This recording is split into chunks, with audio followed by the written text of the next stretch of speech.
हेर्नुहोस् है हजुरहरू fix sari बनाइसकेँ। Fix sari चाहिँ धेरै नै मेरो यो डिमान्ड हुन्छ। यो चाहिँ काठमाडौँ बनाइदिएको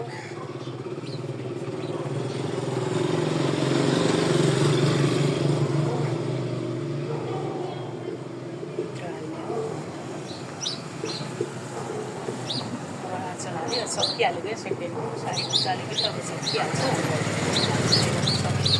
सिम्पलदेखि हेभीसम्म सबै साडी चाहिँ बनाएर राख्यो भने चाहिँ एकदम सजिलो हुन्छ कि साडी लाउन टेन्सनै हुँदैन।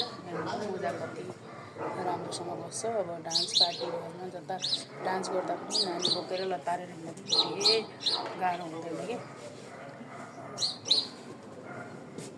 एकदम सजिलो हुन्छ। यो चाहिँ सिम्पल साडी रहेछ।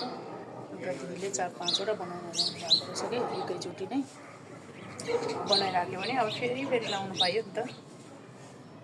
यो आँचल चाहिँ अब मैले त्यति साह्रो बनाउँदिनँ। यो आँचल बनायो भने चाहिँ अब एउटै डिजाइन मात्रै हुन्छ। अनि आँचल नबनायो भने अब कहिले काहीँ यसरी लगाएर पिन लगाएर यत्तिकै छोड्दा पनि हुन्छ।